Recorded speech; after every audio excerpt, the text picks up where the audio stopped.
야고보서 5장 15절부터 18절까지를 보겠습니다. 야고보서 5장 15절부터 18절까지를 저와 여러분이 한 절씩 교독해서 읽겠습니다. 믿음의 기도는 병든 자를 구원하리니 주께서 그를 일으키시리라. 혹시 죄를 범하였을지라도 사하심을 받으리라. 그러므로 너희 죄를 서로 고백하며 병 낫기를 위하여 서로 기도하라. 의인의 간구는 역사하는 힘이 큼이니라. 엘리야는 우리와 성정이 같은 사람이로되 그가 비가 오지 않기를 간절히 기도한즉 3년 6개월 동안 땅에 비가 오지 아니하고 다시 기도하니 하늘이 비를 주고 땅이 열매를 맺었느니라. 아멘. 오늘 우리 중국 목회자들이 오늘 금요 성령 집회에 함께 오셨습니다. 지난 목요일에 우리 목회자들에게 한국 교회 또 저희 교회 사역에 대한 소개를 제가 1시간 강의를 맡아서 했습니다. 그때 우리 중국 목회자들에게 한국 교회가 그동안에 급성장했던 부흥의 때와 또 요즘 우리 한국 교회가 겪는 아주 어려운 위기 상황에 대해서 말씀을 드렸습니다. 그러면서 이 일을 회복하기 위해서 예수 동행 운동을 하고 있으며 또 우리가 매일 우리 자신을 주님과의 관계를 점검하는 일기를 쓰고 있는 것에 대해서도 소개를 해드렸습니다. 아주 진지하게 들으셨어요. 그리고 1시간 동안 질문, 대답을 하는 시간에 아주 참 깊이 있는 질문을 해주셨습니다. 그 중에 제 마음에 기억이 지금도 남는 것이 하나 있습니다. 오늘 우리가 1시간 기도 운동을 위해서 특별히 말씀을 주님 앞에 듣기를 원하는 시간이기 때문에 그 질문이 더 제 마음속에 아주 깊이 아픔으로 와 닿았습니다. 이런 질문입니다. 한국 교회는 기도 많이 하기로 유명한 교회라고 들었습니다. 그런 소문은 많이 퍼져 있는 것 같습니다. 그런데 그렇게 기도를 많이 하는데 왜 한국 교회에 위기가 왔습니까? 그런 질문에 그렇게 기도 많이 하기로 소문난 교회인데 한국 교회가 왜 이런 위기가 왔나요? 여러분도 얼마 전에 며칠 전에 우리 한국의 대표적인 교회 그 교회가 이 시사 프로그램에 고발되어진 아마 그 영상을 보셨을 겁니다. 대단히 참 마음 아프고 여러분들도 충격을 많이 받았을 것 같고 그 일로 인해서 아마 교회를 떠나는 사람들도 꽤 많을 거라고 생각하고 전도를 거부하고 교회로 오지 않으려고 하는 분들도 상당히 많이 생겼을 거라고 생각이 듭니다. 근데 그 교회가 기도 많이 하기로 또 유명한 교회입니다. 전 세계적으로 유명한, 전 세계에서 그 교회로 기도 배우려고 옵니다. 새벽기도 저희 교회 주일 예배보다도 더 많은 사람들이 모여서 그렇게 기도 많이 하는 교회입니다. 그렇게 기도를 많이 하는데 왜 그런 문제가 생기는 것일까? 이것이 참 마음 아픈 일입니다. 하나님께서 저에게 이 문제에 대한 아주 고통스러운 자기 반성을 하게 하셔서 중국 목회자들에게 그렇게 대답을 해드렸습니다. 우리 한국교회가 기도는 많이 하는데 기도에 초점을 잘못 맞췄기 때문에 그랬습니다. 그런 대답을 드렸습니다. 우리 한국교회 교인들이 언제부턴지, 처음에는 그러지 않았는데 언제부턴지 기도를 하나님으로부터 뭔가 좋은 것을 응답받는 수단으로만 생각하는 거예요. 기도를 많이 하긴 하는데 새벽에도 기도하고 철야 기도도 하고 금식 기도도 하고 기도원에 가서 기도도 하고 그렇게 기도를 하는데, 기도를 가만히 보면 우리에게 필요한 것, 내가 원하는 것, 그걸 하나님께 이루어 달라고 구하는 그 기도가 우리의 기도의 주가 되어버렸습니다. 그리고 그런 기도의 응답을 받으면 그걸 간증했습니다. 내가 이렇게 기도했더니 하나님이 이렇게 응답해 주셨다. 와, 정말 하나님은 살아계시군요. 그렇게 간증을 했어요. 그걸 기도의 축복이라고 생각했어요. 우리가 기도하고 우리가 기도한 대로 이루어지는 것, 이건 정말 놀라운 기도의 축복, 하나님의 살아계신 증거라고 생각, 하나님이 그 사람을 사랑하시는 증거라고 생각해요.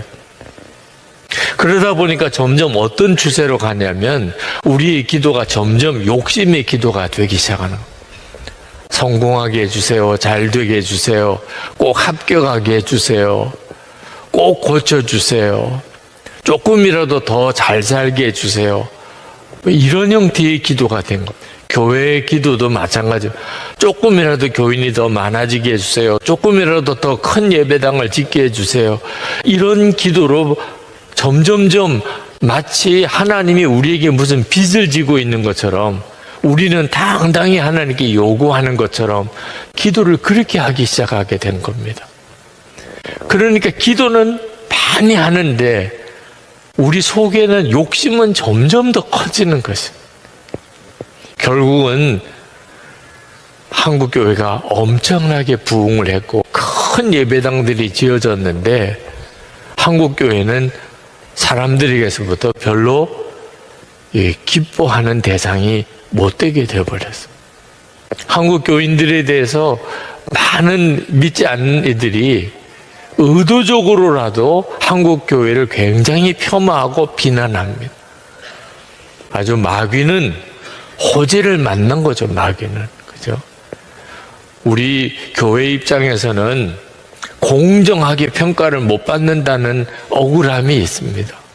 잘못한 사람도 있지만 잘하는 사람도 많은데 아주 전 교회와 기독교인들을 다 폄하하는 그런 말을 들을 때마다 마음 상하죠. 그런데 우리가 잘못한 것이 실제로 있고 그런 욕을 먹을 빌미를 제공한 문제가 있으니까, 그렇지 않아도 마귀가 없는 것도 만들어가지고 우리를 넘어뜨리려고 하려고 하는데 잘못한 게 있으니 더 할 말이 없는 이런 처지가 된 거죠. 그런데다가 기도 응답을 못 받은 사람들은, 어떤 사람은 그렇게 기도해서 엄청나게 하나님의 복을 주시고 응답해 주셨다는데 나는 기도했는데 아무런 역사가 없어요. 그러니까 기도할 마음도 없어지는 거예요. 기도해봐야 안 되는데 하나님이 나를 버리셨나 봐. 하나님은 내 기도는 안 들어주시나 봐. 그래서 점점점 기도가 적어지는 겁니다. 기도 응답을 받은 사람은 타락하고 기도 응답을 못 받은 사람은 좌절하고, 한국교회가 기도를 많이 하는 교회였는데 큰 위기를 만나게 된 겁니다. 왜 기도해야 되는지 우리가 그 중심을 잃어버렸기 때문에. 저희 교회가 예수님과 동행하는 삶을 강조하는 중요한 이유 중에 하나는 기도를 제대로 드리자고 하는 뜻도 있습니다. 그래서 말씀 기도도 하고 또 우리가 1시간 기도 운동을 이렇게 하는데 단순히 기도를 열심히 하자, 많이 하자는 게 아닙니다. 우리의 기도에 진짜 중요한 방향을 분명히 하자는 거예요. 여러분, 기도는 왜 하는 거죠? 우리와 함께 계시는 주님과 친밀하게 교제하는 것입니다. 그게 기도의 전부예요. 가장 강력한 기도입니다. 하나님께 내 필요한 것을 아뢰서 하나님이 그것을 이루어 주시는 것이 아니고, 기도는 기본적으로 하나님과의 교제의 기쁨입니다. 하나님과의 교제의 기쁨이 없는 사람은 계속 응답에만 매달릴 수밖에 없습니다. 왜냐하면 하나님과 교제가 뭔지도 모르니까. 기도 중에 주님과 친밀하게 이렇게 교제하는 것이 뭔지 깨닫지 못할 때는 기도는 응답 때문에만 하는 거죠. 하나님과의 관계는 전혀 도움이 안 되는 겁니다. 응답해 주시면 감사하다고 하지만 점점 더 욕심은 한이 없고, 그러다가 또 응답을 못 받으면 하나님이 안 계시다고 또 그러고.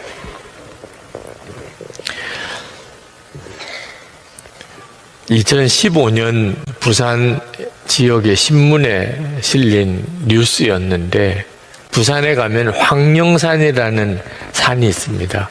그 황령산에서 경찰서로 신고가 들어왔어요. 산에 어떤 젊은 여자가 살려주세요, 살려주세요 소리를 지르는데 큰 무슨 범죄가 일어난 모양이라고 신고가 들어왔어요. 여러 사람이 신고를 했어요. 그래서 경찰 또 형사 한 70명이 황령산 일대를 뒤졌습니다.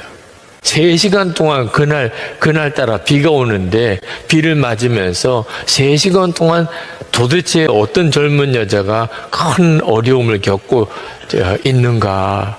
그래서 수색을 하고 고생을 있는 대로 고생을 하고 28살 된 어느 자매를 찾았습니다.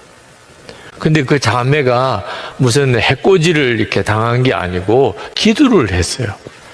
황령산에 올라가서 대학을 졸업했는데 몇 년째 취직이 안 되는 겁니다. 그래서 하나님, 나에게도 직장을 주세요. 그렇게만 기도했으면 또 모르겠는데, 하나님 제발 좀 살려주세요. 하나님 제발 좀 살려주세요. 그러니까 살려주세요, 살려주세요 이렇게. 그러니까 아파트에서 이게 들으니까 어떤 여자가 엄청나게 지금 해코지를 당하는 거라고 이렇게 느껴질 정도가 된 거죠. 그게 신문 뉴스에 실렸어요. 우리가 기도를 이렇게만 생각하는 기도가 되면, 열심히 기도한다는 것이 하나님을 기쁘시게만 하는 게 안 됩니다. 한국교회가 이 점에 대해서 눈이 뜨이는 일이 필요해요. 오늘 우리에게 1시간 기도를 시키시는 하나님의 마음이 어떤 것인지를 우리가 정확하게 알고 우리가 기도를 해야 합니다. 오늘 야고보가 엘리야의 기도를 예를 들고 있어요. 엘리야는 우리와 성정이 같은 사람이로되, 다시 말하면 우리나 엘리야나 특별히 다를 게 없는 사람이라. 이 말씀이, 이 구절이 대단히 중요합니다. 여러분이 엘리야가 될 수 있다는 뜻이고, 나하고 엘리야는 특별히 다른 사람이라는 게 아니에요. 똑같은 사람. 그런데 엘리야는 비가 오지 않기를 하나님께 기도했더니 3년 반 동안이나 그 이스라엘 땅에 비가 안 왔습니다. 우상 숭배한 것 때문에, 바알신을 섬기는 것 때문에 하나님이 그 땅에 비를 내리지 않았는데, 엘리야가 비를 내리지 말아달라고 기도하니까 그렇게 된 겁니다. 그리고 다시 비가 내리게 해달라고 기도하니까 다시 비가 오는 역사가 일어났습니다. 이 말은 엘리야의 기도에는 엄청난 능력이 있었다는 거예요. 비가 오지 않게 해달라고 기도하니까 비가 안 오고, 다시 비가 오게 해달라니까 비가 왔다는 거예요. 그리고 이 기도의 역사는 대단히 쉽고도 간단했다는 거예요. 그냥 하나님 비 오지 않게 해주세요. 하나님 비가 오게 해주세요. 그렇게 해서 비가 오고 안 오고가 결정이 났다는 겁니다. 정말 대단한 역사죠. 그 엘리야를 예를 들었어요. 하나님이 우리에게 주신 기도는 원래 이런 것입니다. 아주 간단해요. 하나님의 응답은 우리가 그렇게 막 소리 질러서 밤을 새가면서 금식해 가면서 꼭 그렇게 기도해야 되는 일이 아니라는 겁니다. 우리가 언제부터 그렇게 금식하고 애를 쓰고 수고하고 그렇게 기도를 해야 되게 되었는지를 한번 여러분이 잘 알 필요가 있습니다. 아담과 하와가 선악과를 따먹고 난 다음부터는, 선악과 따먹기 전에 아담과 하와는 에덴 동산에서 하나님과 그렇게 막 소리질러 기도할 필요가 없었습니다. 하나님과 늘 같이 동행하고 살았기 때문에 그냥 자연스럽게 집에서 가족들끼리 대화하는 것처럼 그렇게 하나님께 구하고 하나님이 응답해 주셨어요. 기도는 아주 쉬운 것이었어요. 하나님과 함께 거니는 것이었습니다. 주님과 함께 즐겁게 지내는 것이었습니다. 그게 기도였어요. 기도는 전혀 힘든 게 아닙니다. 원래 하나님과 대화하는 것입니다. 그게 기도의 축복이에요. 그렇게 기도할 수 있는 사람이 기도의 능력을 가지고 있는 사람. 그럼 언제부터 그렇게 기도가 힘이 들어야 되는 일이 됐느냐 하면 선악과 따먹고 난 다음부터 하나님과 아담과 하와는 같이 살 수 없게 됐어요. 아담과 하와가 에덴 동산에서 쫓겨났습니다. 그들은 하나님을 더 이상 만날 수가 없게 됐어요. 그들은 세상에 사는 동안에 온갖 어려운 일들을 겪기 시작했습니다. 에덴 동산에서는 상상도 못하던 일이에요. 그러니까 그들은 하나님께 도와달라고 부르짖고 싶은데 도무지 기도를 할 수 있는 문이 딱 막혀진 겁니다. 그래서 하나님이 속죄 제사를 주시면서 기도할 문을 그나마 열어두셨습니다. 그것은 앞으로 예수 그리스도를 통하여 우리에게 주실 완전한 구원을 위한 예표이기도 했죠. 그렇게 가느다랗게 하나님을 향하여 기도할 수 있는 문이 열려져 있는 것 때문에 그때부터 기도가 수고가 된 겁니다. 기도는 고통스러운 일이 됐어요. 이것이 모든 종교의 기도에 다 퍼져 있는 모습입니다. 어느 종교나 기도는 굉장히 수고로운 일입니다. 오래 기도하는, 돌을 닦는 기도, 시간을 정해놓고 하는 기도, 끊임없이 드려야 되는 기도, 그런 기도가 우리에게는 아주 익숙해요. 이 모습이 엘리야의 기도 속에 나옵니다. 엘리야의 기도에 유명한 기도가 있는데 열왕기상 18장에 보면 갈멜산에서의 바알 제사장들과 기도 싸움이 있습니다. 기도의 싸움을 엘리야가 걸었습니다. 어느 신이 참신인가 우리 기도를 통해서 한번 증명해 보자. 우리가 제단을 산 위에다가 쌓고 그 위에다가 송아지 올려놓고 그리고 자기가 믿는 신에게 기도해서 하늘에서 불이 내려서 그 제물을 불태우는 신을 참신이라고 하자. 바알 제사장, 아세라 제사장 다 합해서 850명의 제사장들이 있었는데 그들이 먼저 기도를 했습니다. 제단 쌓아놓고 송아지 올려놓고 그리고 그들이 기도를 했는데 그 기도를 이렇게 성경은 묘사하고 있습니다. 열왕기상 18장 26절에 보면 그들이 아침부터 낮까지 바알의 이름을 불러 이르되 바알이여 우리에게 응답하소서 하나 아무 소리도 없고 아무 응답하는 자도 없으므로 그들이 그 쌓은 제단 주위에서 뛰놀더라.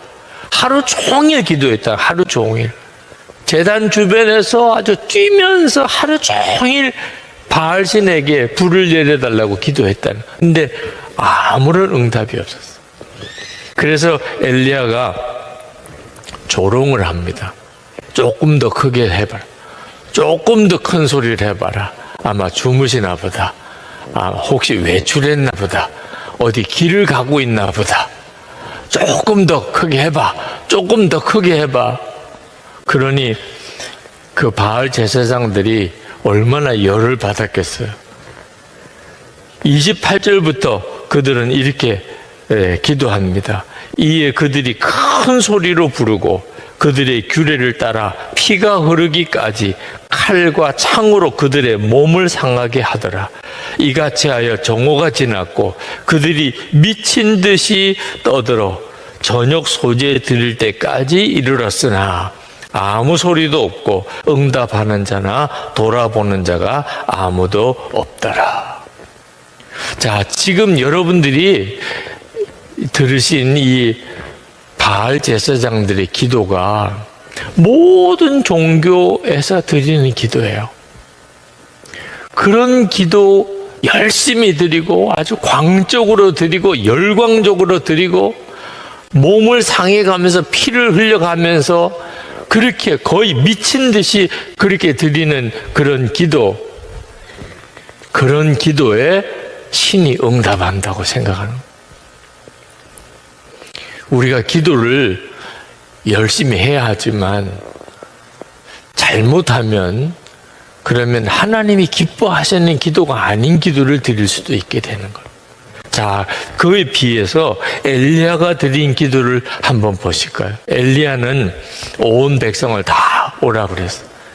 바알 제사장들이 드린 기도가 하루 종일 아무 응답이 없다는 것을 이제 보고 온 이스라엘 백성들 다 모이라 그랬어요.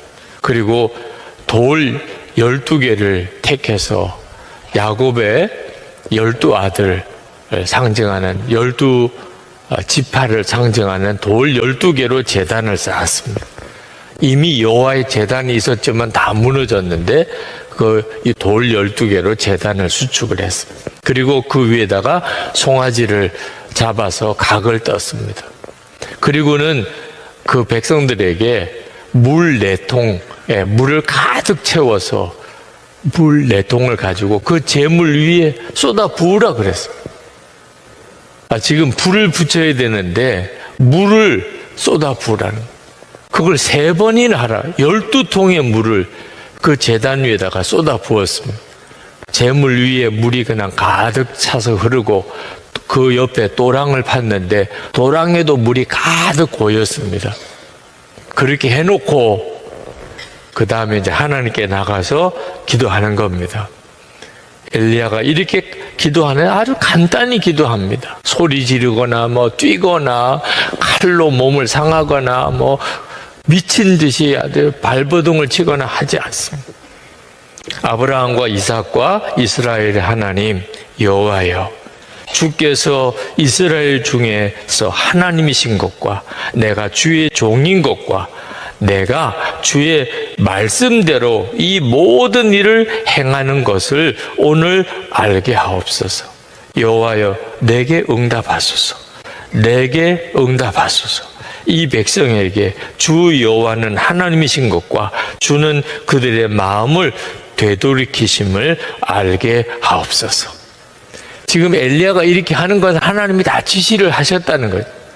12돌을 쌓은 거, 그리고 물을 12통을 물을 부은 거 다 하나님이 지시한 대로. 자, 이제 하나님이 지시한 대로 제가 했습니다. 하나님 응답해 주세요. 얼마나 간단한 기도예요. 그런 기도에 무슨 하늘에서 불이 떨어질 것 같아요? 그런데 하늘에서 불이 임해서 그 도랑에 있는 물까지 다 핥아버렸다. 여러분, 기도는 이런 기도를 하나님이 우리에게 주셨어요. 네, 기도는 절대로 어려운 게 아닙니다. 발버둥을 쳐야만 되는, 아주 힘들게 해야만 되는 게 기도가 아닙니다. 1시간 기도하라. 다 막 마음에 힘들게만 느껴지는 분들도 있을 겁니다. 어떻게 저렇게 1시간씩 기도하나? 근데 여러분이 성령의 도우심을 따라 정말 기도의 복을 경험하고 기도를 드리게 되면 기도는 여러분들의 나머지 23시간, 하루에 23시간을 정말 능력 있게 기쁨으로 감사함으로 살 수 있는 힘을 공급받는 시간. 이 은혜가 예수님으로 인하여 우리에게 임한 것입니다. 예수님께서 우리를 위해 십자가에 지시고 그리고 그 피 흘리신 것으로 우리의 죄를 깨끗하게 씻으셨어요. 이유는 에덴 동산의 축복을 회복하게 하려고요. 에덴 동산에서 하나님과 우리는 사람은 아주 친밀하게 행복하게 기쁨으로 교제하는 그런 계획을 가지고 하나님이 만드셨던 것. 그런데 죄로 인하여 그게 깨져버렸어요. 그래서 우리는 하나님과 교제하는 게 힘들어졌어요. 기도 자체가 수고가 됐다는 것. 그런데 예수님께서 우리 위에 십자가 피 흘리신 것 때문에 우리에게 회복이 일어났는데 기도가 수고가 아니고 기쁨이 된 거죠. 기도가 우리에게는 기쁨이 된 거예요. 기도는 응답받으려고 하는 게 아니고 교제하는 것입니다. 하나님이 정말 나와 함께 계시고 내 안에 계시고 내가 그 주님과 늘 교제하는 시간. 우리가 이 세상 살아가는 동안에 세상 없는 곳에 가서 구경을 하고 그리고 아무리 좋은 사람을 만나도 우리 주님과 1시간 함께 있는 그때만큼 좋을 수는 없습니다. 하나님께서 그것을 우리에게 허락해 주신 거예요. 우리가 하나님을 아버지라고 이렇게 부를 수 있는 복을 주시고, 그러니 어린 아이에게 있어서 아버지는 얼마나 정말 사랑의 대상입니까? 얼마나 든든하고 의지가 됩니까? 어린 아이가 아버지 품에 있다는 것은 얼마나 기쁜 일입니까? 그렇죠? 그런 복을 예수 그리스도 안에서 우리에게 누리게 해주신 거예요. 16절에 보면 이렇게 말씀하고 있습니다. 그러므로 너희 죄를 서로 고백하며 병이 낫기를 위하여 서로 기도하라. 의인의 간구는 역사하는 힘이 큼이니라. 그런데 이 말씀에 보면 모순된 말씀이 말씀이 같이 기록되어 있어요. 의인의 간구는 역사하는 힘이 큼이라 그래 놓고 그 앞에는 너희 죄를 서로 고백하며 병 낫기를 위하여 서로 기도하라. 아니 의인의 간구라고 해놓고 또 왜 너희 죄를 고백하라고 하는? 의인은 죄가 없는 사람이 의인이잖아요. 그런데 똑같은 구절에 먼저는 죄를 고백하라고 하고 그 다음에는 의인의 간구는 역사하는 힘이 많다고 말씀하신 것이 도대체 어떻게 해석을 해야 하지요? 우리가 죄를 짓고 살 수밖에 없는 존재라고들 말합니다. 우리의 육신이 죄의 덩어리니까요. 그렇죠? 그런데 우리가 의인이 될 수 있는 길이 딱 하나 있습니다. 예수 그리스도를 믿는 거죠. 우리 죄를 위해서 대신 죽으신 주님, 내 죄를 대신 짊어지신 주님을 내가 정말 믿는 거예요. 그러면 우리의 죄가 깨끗함을 받고 예수님의 의가 내 의가 됩니다. 근데 이 십자가의 은혜를 우리가 날마다 누리는 문이 회개예요. 그래서 야고보 사도가 자기 죄를 서로 자백하고 그리고 병든 자를 위해 기도하라. 의인의 간구는 역사하는 힘이 많다고 한 것입니다. 그러니까 우리가 이 기도의 기쁨을 하나님이 우리에게 주신 이 기도의 기쁨, 기도가 너무나 쉬운 거죠. 하나님을 즐기는 거지요. 그런 기도의 은혜를 우리가 계속 누리려면 예수님의 십자가의 은혜를 항상 붙잡아야 하는데 그 방법이 회개라는 것입니다. 저는 처음에는 회개가 아주 고통스러운 것인 줄 알았어요. 우리 이제부터 회개합시다. 그러면 이제부터는 정말 힘든 시간을 가지는 거예요. 근데 성경을 읽어 내려가면서 실제로 주님의 은혜를 경험해 보니까 회개는 너무나 놀라운 기쁨의 시간이에요. 회개는 우리의 죄를 깨끗하게 씻는 시간입니다. 어린 애들이나 자기 전에 씻으라 그러면 힘들어하고 귀찮아하지. 이제 여러분들은 자기 전에 씻지 말고 자라 그러면 그게 힘들죠. 어디 가서든지 하여튼 씻고 주무시려고 씻을 데가 없나 그렇게 찾아보게 되잖아요. 왜? 씻으면 내게 너무 좋으니까. 몸도 개운하고 잠자기도 좋고, 그죠? 냄새도 안 나고, 다른 사람하고 함께 지내는 일에 부끄러움도 없고, 그죠? 여러분 깔끔하시죠? 네. 네. 씻는 거 좋으시죠? 네. 회개가 꼭 그와 같다는 거예요. 회개가 힘든 사람은 실제로는 씻지 않고 살고 싶어하는 어린애들과 똑같은 수준이에요. 회개가 너무너무 기쁘더라고요. 저는 회개할 때마다 주님의 품에 안기는 그런 은혜를 경험합니다. 하나님, 제가 잘못했습니다. 이것은 제가 참 잘못한 것 같습니다. 고백하는 것은 그 순간에는 참 힘든 것처럼 느껴지지만 그 다음에는 제 심령의 영적인 어떤 막힘이 확 풀어지는 것을 느껴요. 주님이 한 번도 그렇게 하지 않으신 적이 없어요. 제가 잘못했다고 하면 주님이 한 번도 어김없이 용서한다. 그렇게 말씀하세요. 그리고 다시 시작하게 해주세요. 세상에 이보다 더 좋은 게 어디 있습니까? 음란한 습관에 사로잡혀 있는 목사님이 한 분 계셨는데 그렇게 마음의 가책이 느껴지면서도 그 음란 습관이 벗어지지가 않는 겁니다.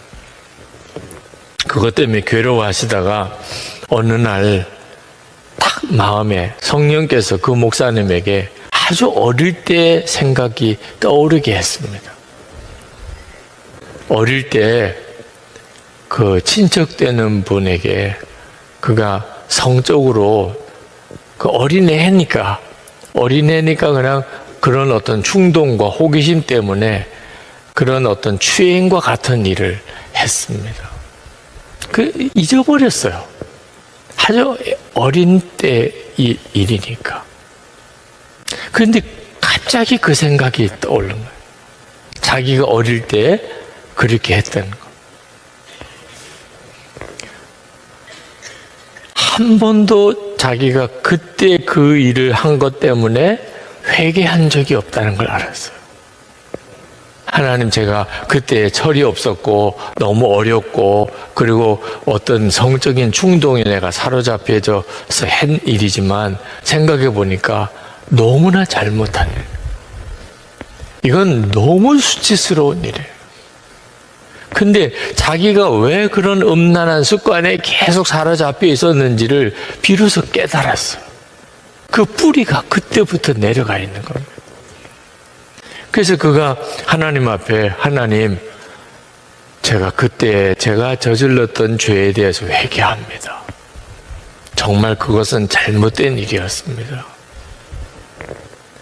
그렇게 하나님 앞에 정말 간절히 고백하는 시간을 가졌어요. 그리고 그 마음의 중심에 그 더러운 어떤 영적인 힘에서 자기가 풀어지는 것을 느꼈다고 그래요. 음란한 습관, 목사님이 그러시니 얼마나 가책이 심했겠습니까? 근데 그게 풀어지는 걸 느꼈다는 거예요. 여러분, 우리가 회개를 하는 것은 우리가 영적으로 풀려지는 은혜를 얻게 되는 것입니다. 우리 주님이 십자가의 피를 괜히 흘려주신 게 아닙니다. 그건 기도를 완전히 다르게 만들어요.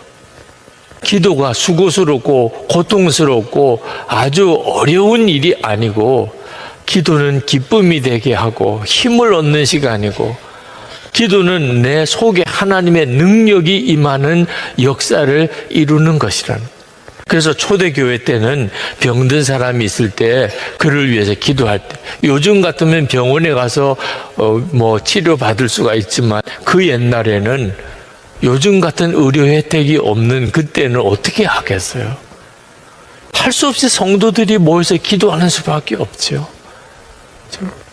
그때 기도의 능력은 서로 모여서 큰 소리로 울면서 그냥 오랜 시간 열심히 기도하는 데에서 능력이 나타난 게 아니고, 기도하는 사람들이 서로 자기 죄를 자백하라. 하나님 앞에서 기도를 이제 해야 되는데, 병든 자를 위해서 기도를 해야 되는데 마음에 걸리는 것이 있어요.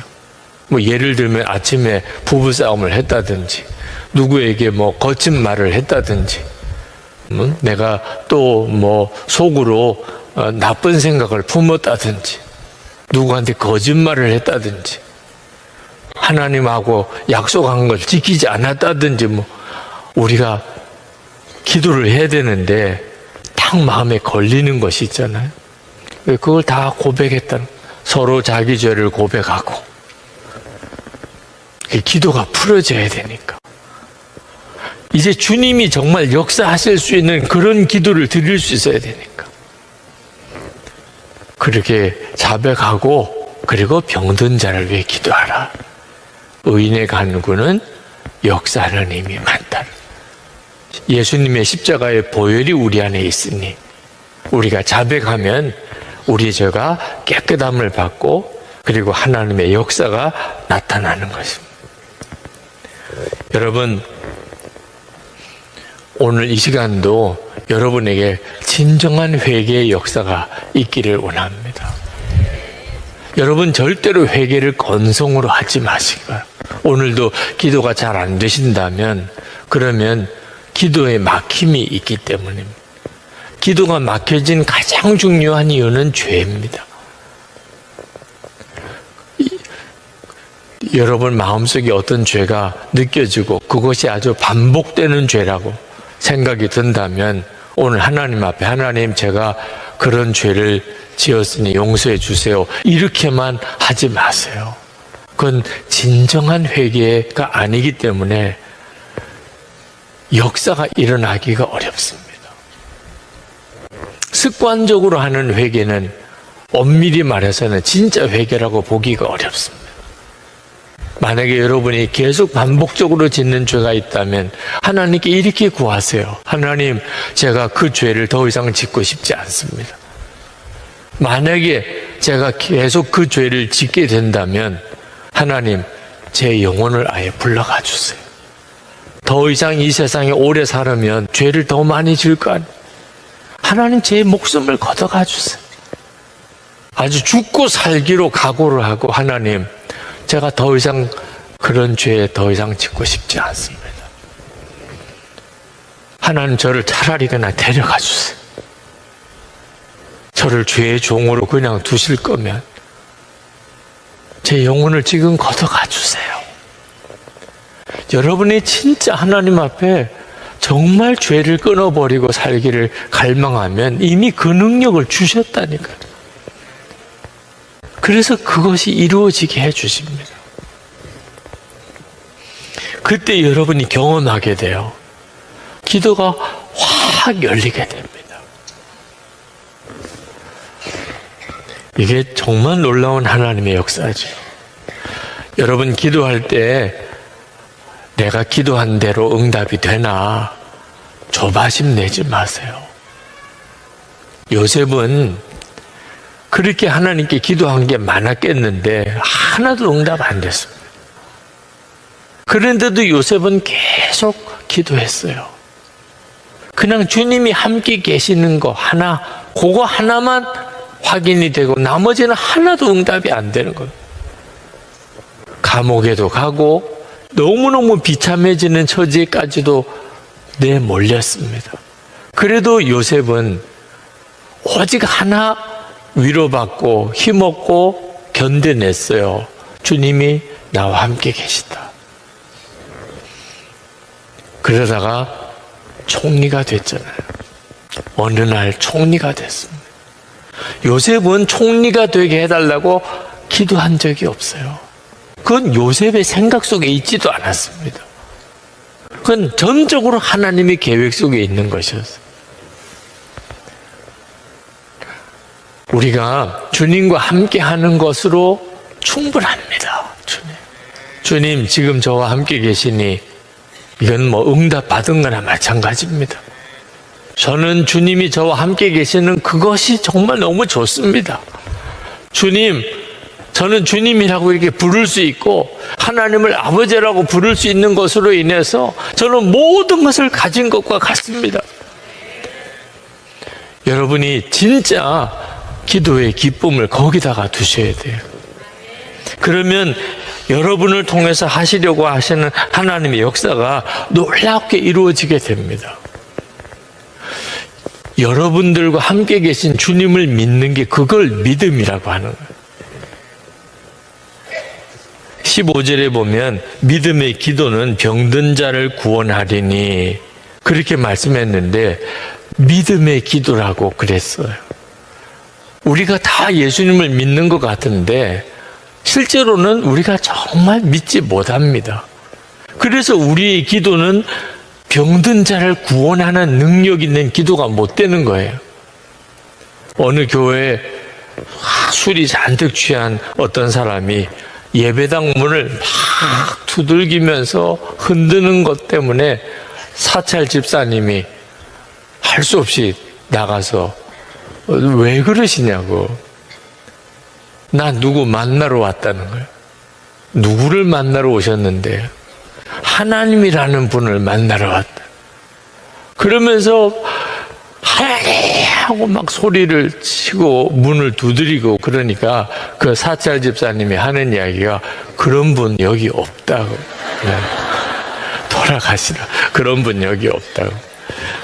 그 사찰 집사님은 한 번도 만난 적이 없으니까 그랬을지 모르겠지만 참 어이가 없는 일이기도 하죠. 네. 우리가 하나님을 겉으로는 그렇게 잘 믿는 것 같은데 막상 정작 결정적인 순간에는 하나님에 대한 믿음이 없어요. 예를 들면 이런 겁니다. 기도를 할 때 우리가 믿는 게 뭐죠? 오늘도 믿음으로 기도하라고 그러는데 도대체 뭘 믿음으로 기도해야 되죠? 응답 받는 것을 믿으라. 내가 오늘 기도한 것을 응답해 주실 것을 믿으라 한다면 그러면 그 기도는 오늘 굉장한 좌절을 겪을 거예요.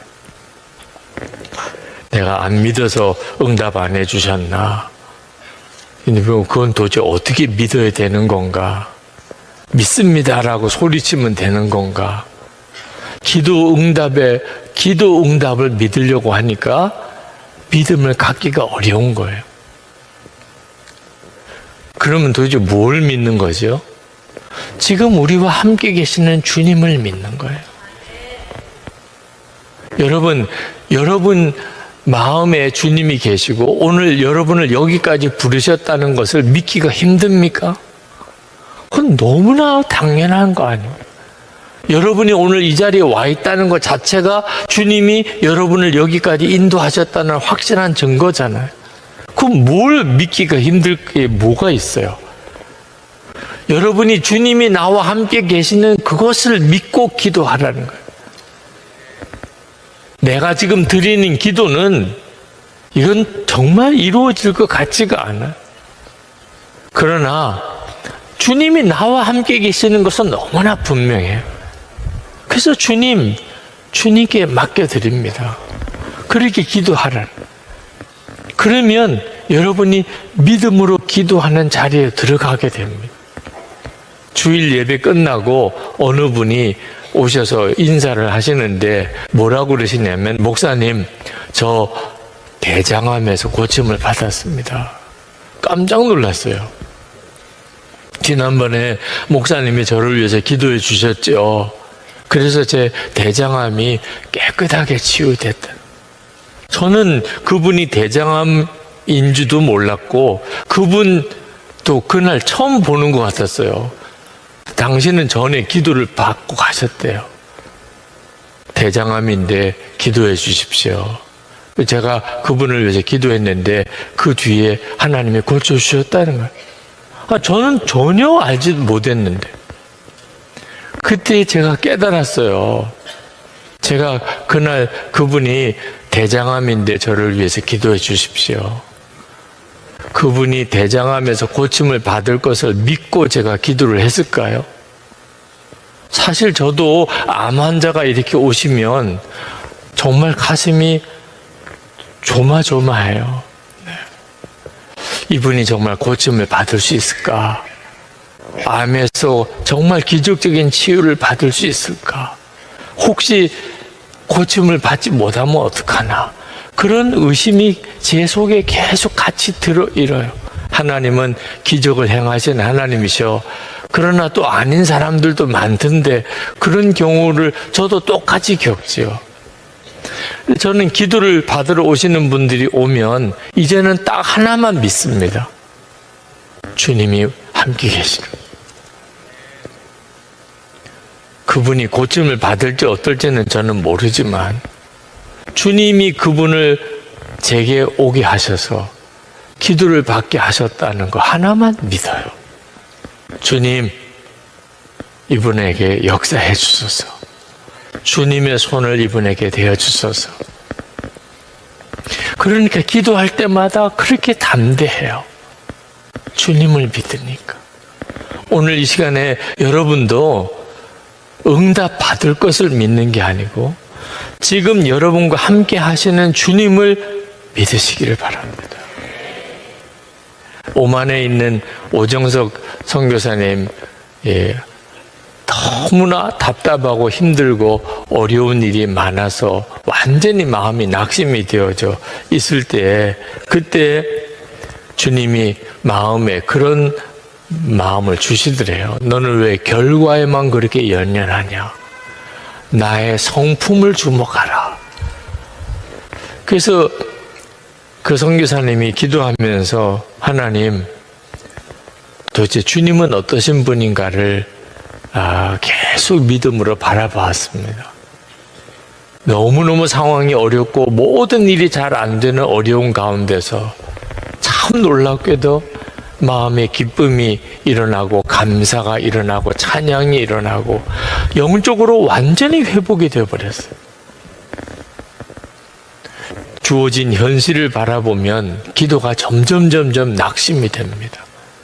그런데 내 기도를 들으시는 주님을 계속 묵상하면 어디서부터 그런 힘이 생기는지 내게 힘이 솟아올라요. 1시간 기도를 그래서 하는 겁니다. 어떤 분이 그런 표현을 쓰더라고요. 목사님, 1시간을 기도해 보니까 비로소 기도가 이렇게 뻥 뚫리는 역사를 경험했다. 그전에는 기도를 해도 답답하고 그런데 1시간을 기도해 보니까 그 답답함의 단계가 그 다음 단계로 열리면서 이제 가슴 속에 있는 답답함이 뻥 뚫리는 체험을 기도할 때마다 경험한다. 그 1시간의 기도가 우리를 엄청나게 많이 바꿉니다. 이따금 기도 많이 하는 분들 중에 기도를 많이 하시면서도 왜 저러실까? 그런 분들을 봅니다. 이유는 그냥 기도만 열심히 하는 거예요. 기도가 주님과의 교제여야 하는데 그냥 기도라는 행위 자체만 열심히 하는 거예요. 그렇게 되면 사람이 기도를 많이 하는 사람만 가지는 독특한 어떤 모습이 일어납니다. 영적으로 좀 교만하고 또 조금 성품이 거칠고 누구하고 같이 이렇게 어울려서 교제가 잘 안 됩니다. 완전히 자기 혼자 독불장군처럼 되는 그런 이게 잘못된 경향이 있습니다. 기도만 열심히 하는 거. 기도가 주님과 교제가 된 사람은 성품이 완전히 바뀌어 버립니다. 그래서 기도를 많이 한 사람이 저래서 좋구나. 그래서 다른 사람에게 그렇게 호감이 주어지는 사람이 됩니다. 이유는 주님을 계속 바라보았으니까 주님을 닮게 되는 거죠. 제임스 휴스턴 목사님이 기도, 하나님과의 우정이라는 그런 책에서 거기에 서론 부분에 그런 부분이 나옵니다. 이 목사님이 제자들에게 마지막 당부한 말이 거기에 기록되어 있는데, 아내의 얼굴은 너희 믿음의 이력서다. 그 목사님이 제자들에게 하신 말씀. 아내의 얼굴은 너희 믿음의 이력서다. 우리 남자 여러분, 여러분의 믿음이 어떤지 오늘 집에 가서 아내의 얼굴을 보시기 바랍니다. 네. 아내의 얼굴이 여러분의 믿음의 이력서예요. 그럴 수밖에 없지요. 아내가 늘 남편을 바라보고 사는데 남편이 어떤 사람인가 그대로 아내의 얼굴에 나타나는 거죠. 아내의 얼굴이 어두우면 남편 책임인 겁니다. 네. 남편이 잘못하니까 그러니까 아내가 힘을 얻지 못하는 거죠. 남편 되는 사람들이 정말 깊이 반성해야 될 일입니다. 그런데 아내 여러분, 정말 여러분이 망가진 걸 다 남편 탓으로 하면 안 됩니다. 네? 여러분은 주님을 바라보고 있는 사람이잖아요. 주님을 계속 바라보고 있는데도 여러분의 얼굴이 기쁨이 없고 확신이 없고 능력이 없다면 그럼 주님을 바라본 게 아니죠. 오늘 이 시간 하나님께서는 우리의 기도를 근본에서부터 바꾸기를 원하십니다. 네. 엘리야나 우리나 성정이 똑같습니다. 근데 엘리야의 기도에는 그렇게 능력이 있었던 것은 그가 하나님과 늘 대면하며 그렇게 살았던 선지자였기 때문에 그 은혜를 우리 모두가 다 받았습니다. 살아가면서 지금 내가 매달리고 있는 것은 어떤 것이 있을까요? 때로는 우리가 과거에 집착하면서 현재의 아름다움을 놓치고 있지는 않으셨나요? 나이가 들수록 우리는 과거에 있었던 일에 매달리지 말고 현재의 순간에 집중해야 합니다. 지금 여기서 이 순간 행복을 찾는 것이 가장 중요합니다. 물이 흐르듯이 우리 인생도 끊임없이 흘러갑니다. 지나간 과거에 매달리지 말고 현재의 순간을 소중히 여기며 우리의 삶을 더욱 풍요롭고 의미 있게 만들어야 합니다. 첫 번째로 변하는 마음에 매달리지 마세요. 사람의 마음은 영원한 것이 아니라 좋고 싫음에 따라 변하는 것이 그 본질입니다. 사람의 마음은 갈대다라는 말도 있지요. 갈대처럼 흔들리는 게 사람의 마음입니다. 아무리 좋아하는 사이라도 언젠가 상대가 나를 싫어하게 될 때가 있고 나도 상대가 싫어질 때가 있기 마련입니다. 그러니 마음이란 늘 출렁이며 바뀌는 것인 줄을 알고 가는 인연에 매달리지 말아야 합니다. 한때 서로에게 매우 소중했던 연인 지훈과 수민이 있었습니다. 그들의 관계는 처음에는 영화 속 주인공처럼 눈부시게 아름다웠습니다. 모든 순간이 완벽하고 서로를 향한 마음도 한결같았죠. 하지만 시간이 흐르면서 두 사람의 관계는 조금씩 변하기 시작했습니다. 처음의 열정은 서서히 일상의 루틴으로 바뀌었고 그들은 각자의 취미와 관심사에 더 많은 시간을 보내기 시작했습니다. 지우는 마라톤을 좋아했고 수미는 요리에 빠져들었습니다. 어느 날 수미는 지훈에게 말했습니다. 너와 함께한 시간이 너무 소중했어. 하지만 나는 이제 나 자신에게 집중하고 싶어. 나의 요리에 내 삶을 말이야. 지훈은 이를 이해했고 그들은 서로의 새로운 여정을 응원하기로 했습니다.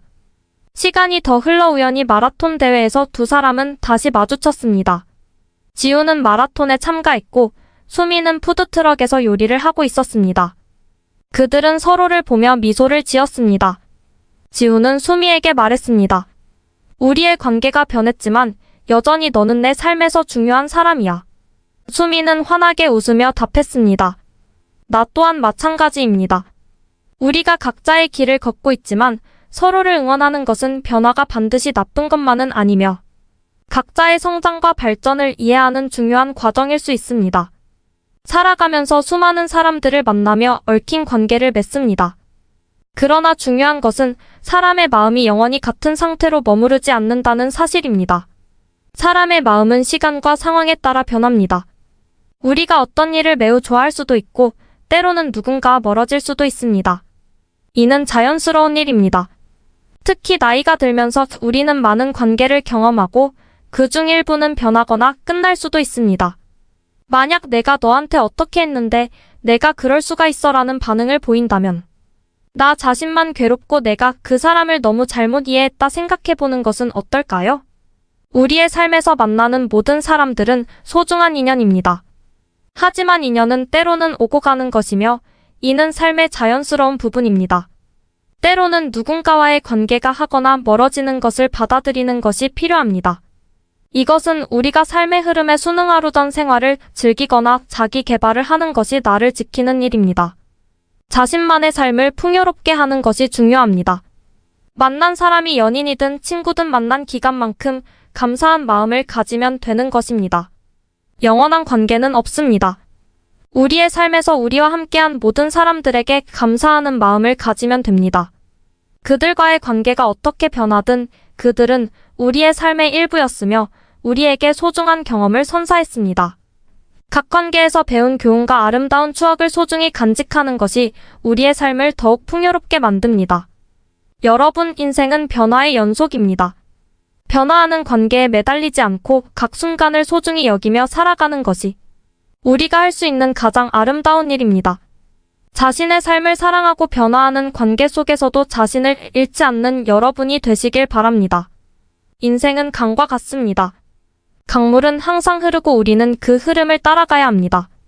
물결에 매달리려 하지 말고 자연스러운 흐름을 따르는 것이 중요합니다. 나무는 계절의 변화에 따라 잎을 피우고 떨어뜨립니다. 우리 인간의 관계도 마찬가지로 시간에 따라 변화하고 새로운 것을 맞이합니다. 잎이 떨어지는 것을 슬퍼하기보다는 새로운 잎이 피어나길 기다리는 태도가 필요합니다. 인생은 여행과 같습니다. 도중에 많은 사람들을 만나지만 모든 이와 함께 여행의 끝까지 갈 수는 없습니다. 서울에서 수원까지 함께 갈 사람, 대구에서 만났는데 대구에서 바로 헤어질 사람, 서울에서 대전까지 함께 갈 사람, 서울에서 인천까지 함께 갈 사람, 서울에서 부산까지 함께 갈 사람 등 다양한 만남이 있습니다. 각각의 만남을 소중히 여기되 이별이 올 때 그것을 자연스럽게 받아들여야 합니다. 사막의 모래알처럼 인간 관계도 수없이 많고 끊임없이 변합니다. 모래알 하나하나에 집착하기보다는 전체 사막의 아름다움을 감상하는 것이 중요합니다. 별들은 하늘에서 빛나지만 때로는 구름에 가려지기도 합니다. 우리의 인생도 마찬가지로 때로는 관계가 휘어지거나 사라질 수 있습니다. 그러나 구름이 걷히면 별들은 여전히 빛나고 있음을 기억해야 합니다. 둘째, 착한 사람, 좋은 사람이라는 평가에 매달리지 마세요. 남이 평가해 주지 않아도 나는 이미 세상에 하나밖에 없는 귀중한 존재입니다. 인간의 선한 면만 보고 매달린 것, 사람을 믿은 걸 후회하신 적 있으십니까? 인간 관계 속에서 정말 인간은 선한 걸까라는 물음을 떠올린 적이 한 번이 아니실 겁니다. 다른 사람들이 내게 하지 않았으면 하는 행동을 지금부터 내가 하지 않으면 됩니다. 그 사람만큼은 그럴 사람 아니야 라고 생각했는데 결국 그런 사람으로 드러나는 경우가 있습니다. 이런 상황들에서 흔히 발견되는 것이 있습니다. 마지막까지 인간의 선한 면에 대한 기대를 놓지 않았다는 점입니다. 그런데 기대하는 그 속을 들여다보면 대책은 보이지 않는다는 것이 문제입니다. 아예 대책을 만들어 놓지 않기도 합니다. 유일한 해결책이라고는 상대의 결정뿐이다 아니다 싶을 때 손 털지 못하고 아니요 라고 말하지 못합니다. 선을 옹호했던 사회 철학자 에리 프롬조차 인간의 선한 면만을 믿었다가는 처참한 환멸을 맛보게 될 것이라고 경고했습니다.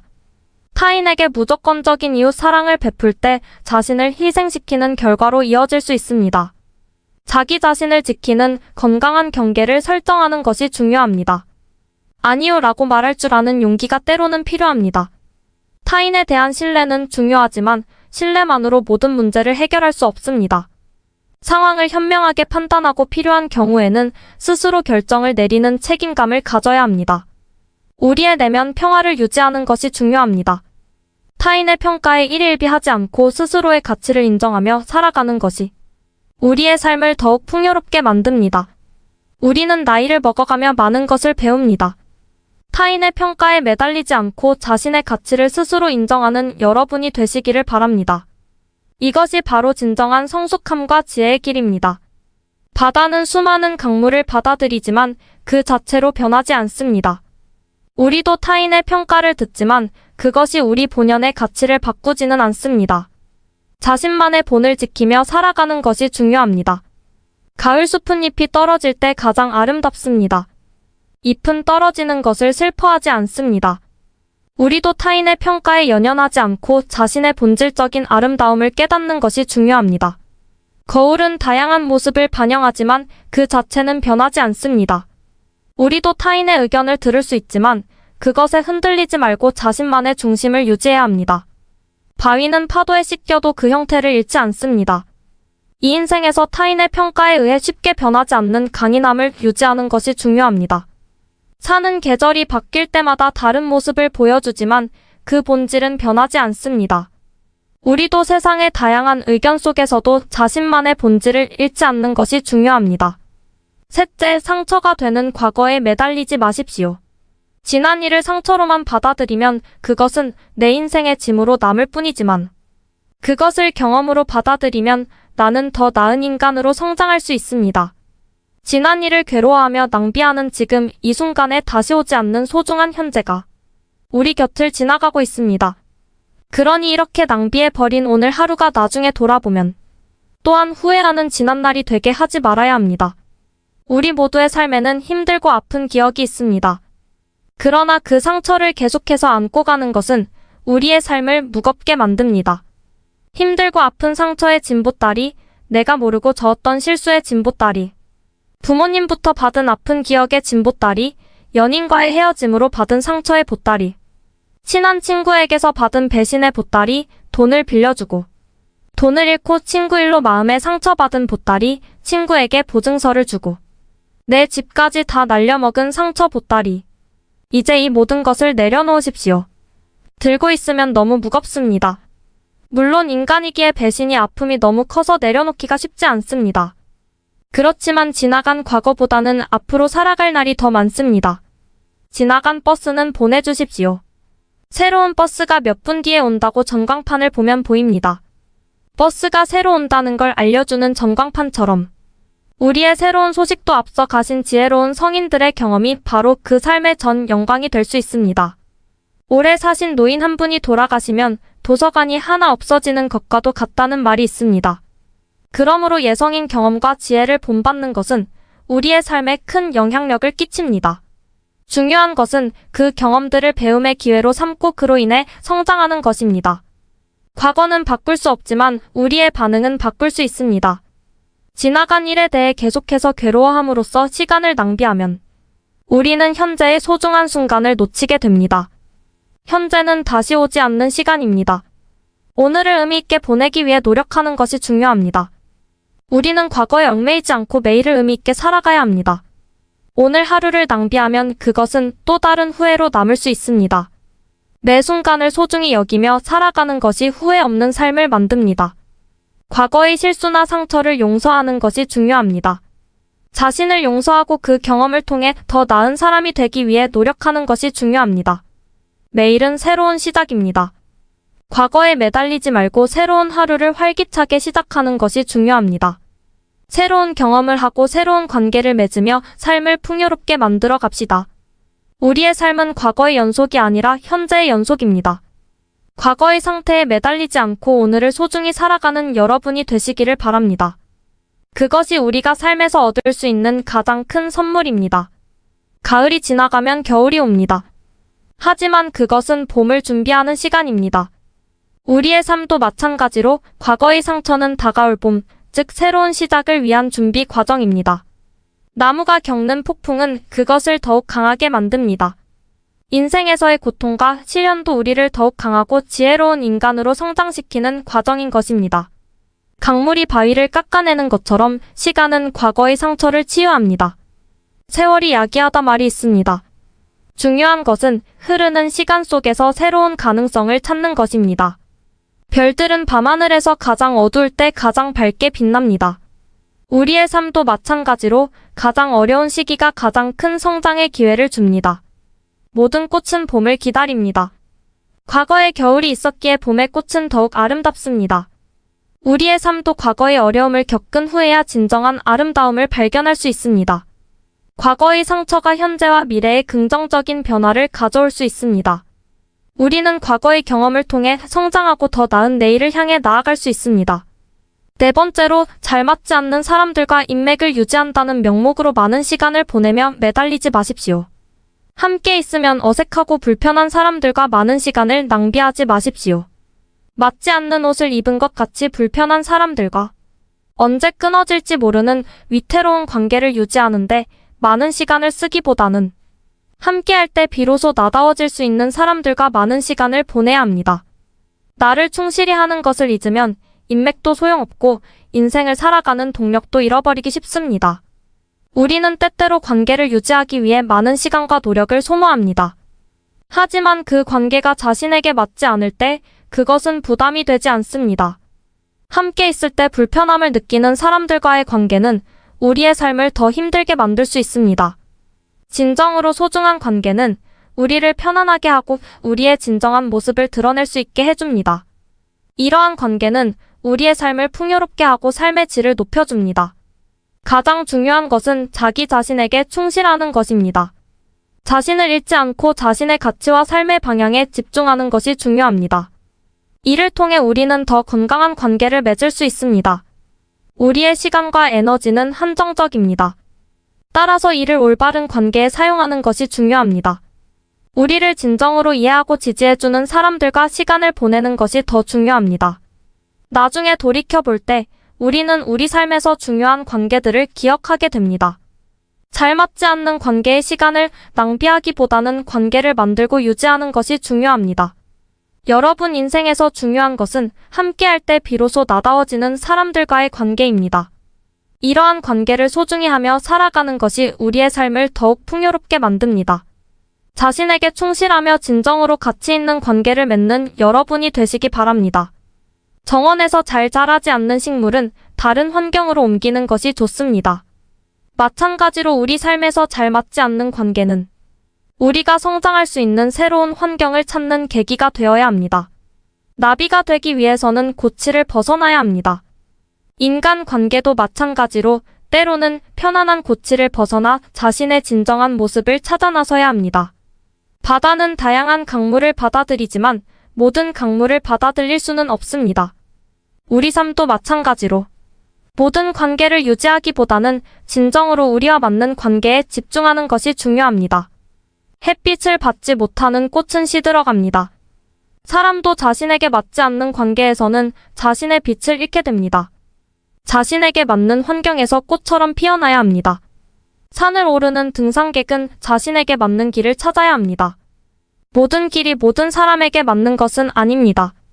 우리 삶에서도 자신에게 맞는 길을 찾고 그 길을 따라가야 합니다. 우리 각자는 자신에게 가장 잘 맞는 관계에서 가장 큰 성장과 행복을 경험할 수 있습니다. 다섯 번째로, 관계를 잘라내는 것보다 이어가는 것에 더 초점을 맞추지는 않으셨나요? 연락처에 등록된 사람의 숫자가 나의 지위가 아니라는 사실을 알아야 합니다. 많은 인맥을 유지하느라 스트레스를 받고 관계를 늘리는 데만 급급하면 정말 소중한 사람들이 떠나갑니다. 내 정신 건강을 위해서 잘 맞지 않는 사람들이나 나를 불편하게 만드는 관계를 애써 유지하기보다는 과감히 잘라내야 합니다. 행복한 삶을 위해서는 인맥의 양보다는 질이 훨씬 중요합니다. 외롭다고 만나는 사람이나 힘들지만 오랜 친구여서 만나는 관계는 위험합니다. 불쌍하다고 만나주는 것도 다시 생각해봐야 합니다. 관계를 끊지 못해 몇십 년을 끌고 가거나 끊었다가 이어지기를 반복하고 계시진 않으신가요? 세월만 보내다 후회하지 말고 에너지와 시간을 낭비하지 말고 과감하게 정리를 해야 합니다. 미적지근한 관계를 확실히 정리해야 내가 갈 길도 더 선명하게 보이지 않을 것입니다. 관계를 맺지 말아야 할 사람과 관계를 이어가는 것은 나에게 해로운 일을 일으킨 다음에 종료될 수 있습니다. 그러기 전에 아예 내 스스로 뭔가 미적지근하다 싶은 관계는 깨끗이 정리하는 것이 좋을 것입니다. 인맥을 갖는 것이 중요할 수 있지만 더 중요한 것은 그 관계의 질입니다. 수많은 관계를 유지하려고 애쓰면서 정작 중요한 관계를 소홀히 할 수 있습니다. 우리의 삶에서 진정으로 의미 있는 관계에 초점을 맞추는 것이 중요합니다. 건강하지 않은 관계는 우리의 정신 건강에 해로울 수 있습니다. 때로는 잘 맞지 않거나 불편한 관계를 과감히 끊는 것이 필요합니다. 이는 우리의 행복과 건강을 위한 중요한 결정일 수 있습니다. 모든 관계를 유지할 필요는 없습니다. 오히려 우리의 삶에서 중요하지 않은 관계를 정리하는 것은 에너지와 시간을 절약하고 더 의미 있는 관계에 집중할 수 있게 합니다. 자신의 필요와 감정에 충실하는 것이 중요합니다. 자신을 불편하게 만드는 관계보다는 자신을 행복하게 만드는 관계에 집중하는 것이 중요합니다. 인생에서 후회하지 않으려면 우리에게 진정으로 중요한 사람들과의 관계를 소중히 여기고 그들과 의미 있는 시간을 보내는 것이 중요합니다. 인맥의 양보다는 질이 중요합니다. 삶과 관계에 대한 깊은 지혜가 담겨 있습니다. 삶은 정원과 같습니다. 다양한 식물이 자라지만 모든 것이 잘 자라는 것은 아닙니다. 마찬가지로 우리의 관계도 자연스럽게 피어나는 것이 아니라 노력과 배려가 필요합니다. 억지로 흐르려는 관계는 결국 바람에 흔들리는 것과 같이 불안정하게 떨어질 수 있습니다. 우리는 각자의 자리에서 자신의 가치를 깨닫고 서로를 존중하며 함께 성장하는 관계를 찾아야 합니다. 불필요한 관계에 에너지를 낭비하는 것보다 서로가 함께할 때 빛나는 관계에 집중해야 합니다. 이러한 관계는 서로를 향한 진정한 이해와 지지로 이루어져 있습니다. 또한 우리는 자신을 존중하고 소중히 여기며 행복한 삶을 살아가는 데 중요한 사람들과의 연결을 강조합니다. 이는 우리의 삶을 더욱 풍요롭게 만들어주는 것입니다. 따라서 우리는 서로를 이해하고 지지하는 관계를 소중히 여기며 함께 의미 있는 순간을 만들어 나가야 합니다. 우리에게 생각을 일깨우는 소중한 길잡이가 될 것입니다. 함께 있는 사람들과의 연결을 소중히 여기고 서로를 지지하며 성장하는 과정에서 진정한 행복을 찾을 수 있을 것입니다. 여러분의 삶에 진정으로 함께 있는 사람들과 함께하는 시간을 소중히 여기세요. 이것이 바로 행복한 삶을 위한 비결입니다. 정원에는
So wild, with hearts gone cold, there's a knight who stands, his story told.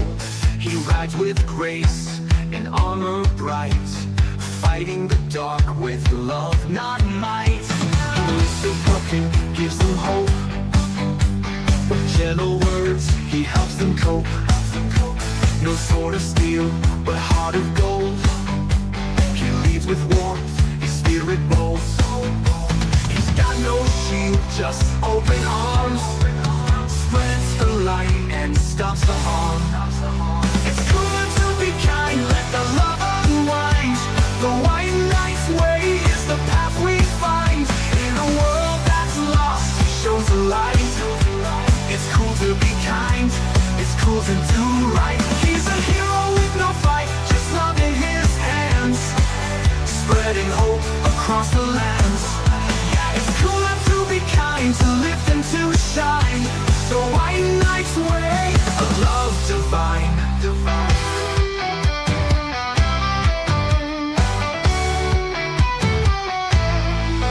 Where the shadows bloom and voices fade, he finds the lost, gives them a place. No battles won, no kingdom claimed, but in his heart there's love unchained.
다양한 식물이 자라지만 모든 식물이 잘 자라는 것은 아닙니다.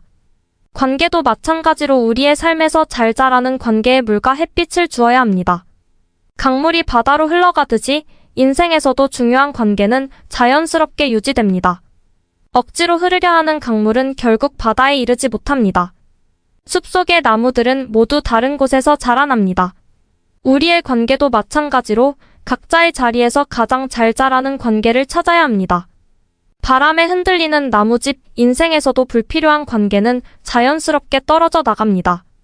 중요한 것은 바람에도 굳건히 자리를 지키는 나무잎을 존중하는 것입니다. 별들은 밤하늘에서 각자의 빛을 내뿜습니다. 우리의 관계도 마찬가지로 각자의 빛을 발하는 관계에 집중해야 합니다. 불필요한 별빛의 에너지를 낭비해서는 안 됩니다. 여러분 모두의 건강과 행복을 기원합니다.